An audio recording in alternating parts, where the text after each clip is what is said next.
Fascinating. I wonder, in your mind, Carol, where those thoughts formulated and arose from. Yeah. Well, what's odd is, and this is a little bit personal, but I think it needs to be said, because this is common in books I've read about abductees. And I'm talking Jacobs, John Mack, Ray Fowler.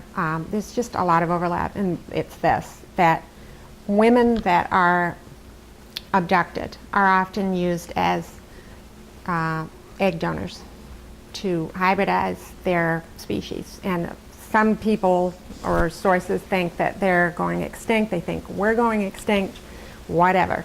But I do believe that I have had eggs taken. And the reason is that from what I've read about other people as well having this happen, when you are with a fertile man, if you can call a man fertile, then you likely would be impregnated by him. And of all the men I have been with in my life, the only time I did not get bladder infections was when I was with a sterile man, which was my audiologist for 5 years. So I look at that and I think, when you are not engaging in sexual congress down here, your body is able to have eggs removed or harvested, or however you want to put it, because those eggs are still there. They're ripe. They're not being used for other purposes. And I do believe I've had at least 2 pregnancies that were alien induced. At least 2, maybe 3. And disappeared. No explanation. Weird. Yeah. Well, that's fascinating, Carol. And you know, people also that have their thoughts will start to picture, because there's an array of different type of entities that people experience. There's the large grays, there's the smaller grays, there's the reptilians. But it's interesting, I love that part about Peter Frampton, because he would be like the super Nordic version. Actually, yes. Ray Fowler feels he's had contacts with the Nordics as well. Nordics, yeah. But but it is fascinating. Yeah, it really is, yeah. I don't remember encountering anyone except, like I said, this man who was in the Mustang. And then there was another incident, and I was 41. I had just had the bionic ear, and I was afraid I had meningitis, because I was warned by my doctor that if you end up with a fever or just pain in your neck or whatever, that you may have meningitis from the surgery. So I freaked out. So I drove to York Hospital and got in there, and it was a very slow night, fortunately. So I went to the nurse who checked me in, and she said, all right, we'll just take your blood pressure, and I'm going to give you a little pee cup, and you go do your thing and everything. She said, there's one doctor on duty. And she said, that's him right there. And it was this red-haired guy. And he walked by, and I went, oh, okay, whatever. So I went and I did my thing in the bathroom, and I gave her that cup. And I went and I sat in the patient room. And all of a sudden the doors opened, and in walked this man. And I was like, what? This man was perfect. Perfect black hair, light blue eyes.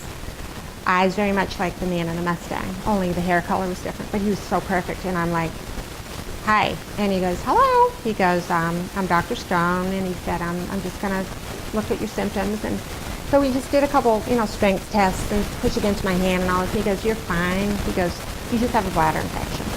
And I'm like, okay, all right.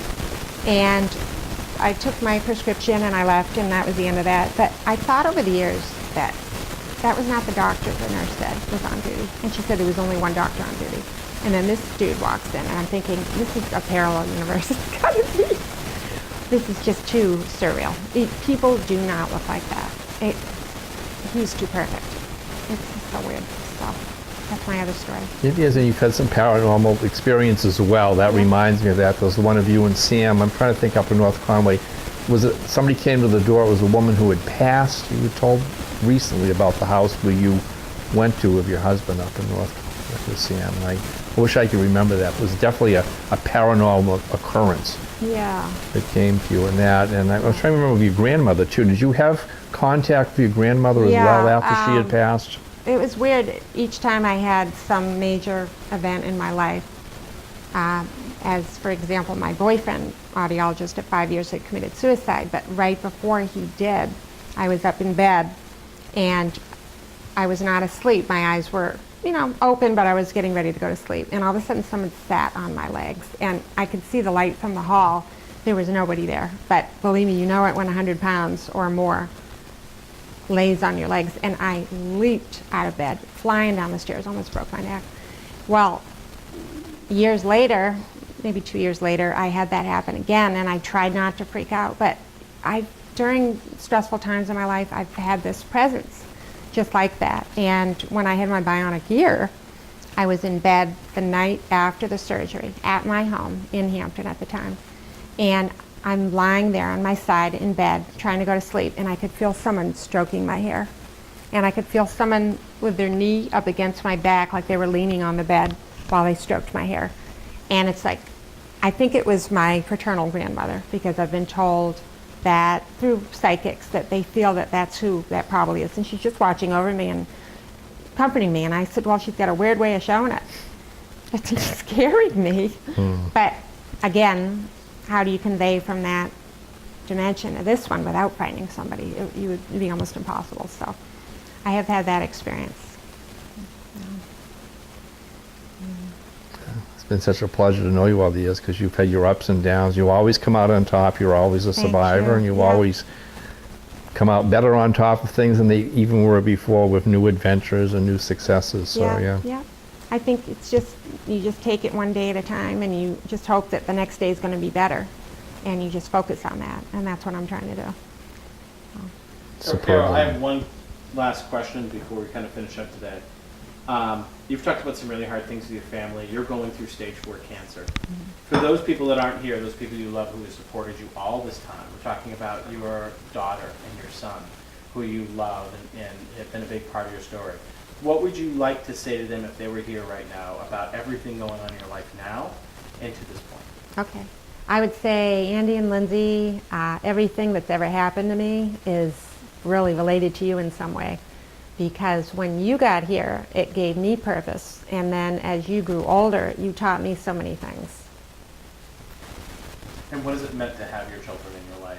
And Well, the main thing is knowing that my kids have my back, and they're just supportive. And they love me, and they let me know. They call all the time, and they visit when they can, and they're just very present and aware of what I'm feeling, and they want to know what I'm feeling. So I tell them. And sometimes it's not pretty, and sometimes, they cry, and that makes me sad, but it's all part of the process, and you just sort of deal with it together. And they've been very much a part of this process. They've made it much easier. But in some ways it's harder, because I don't want my kids to have to see their mom going through this. So with a lot of prayer, I'm on the upswing.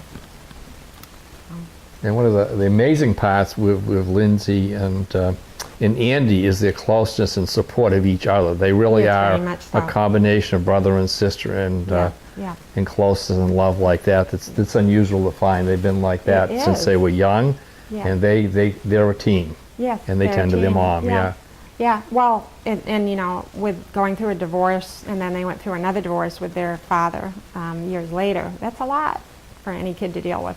And they've just come out of it very whole and not perfect in any way. I wouldn't accuse anybody of that, but very wholesome people, very caring, and you can't just manufacture that. You either have that or you don't have that, and they have it in spades. So I just want to thank everybody for tuning in to the Galileo Interviews today.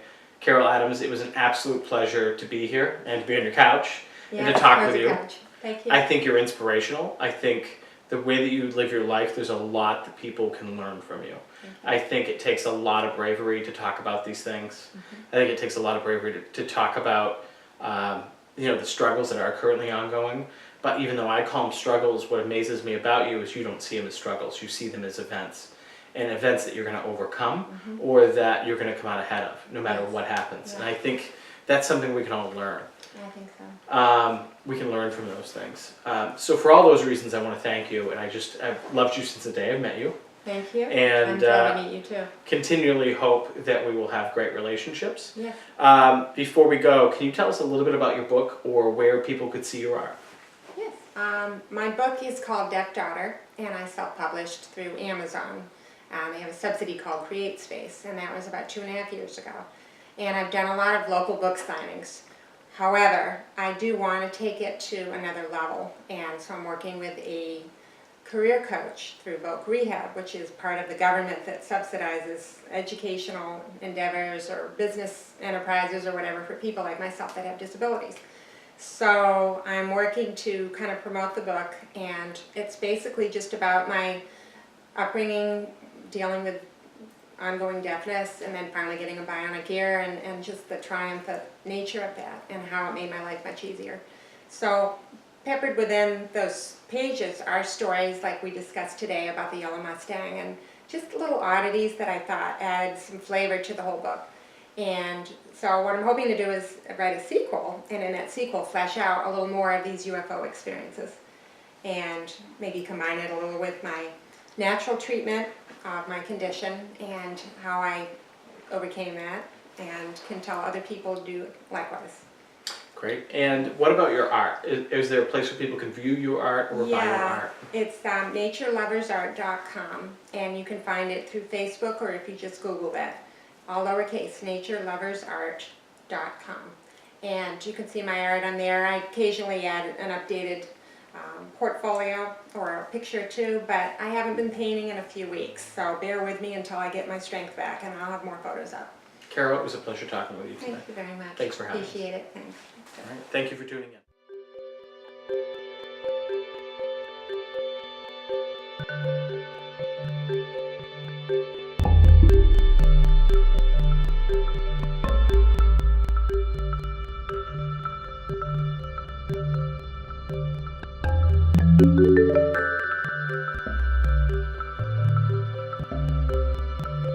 The Galileo Interviews, questioning reality, one interview at a time.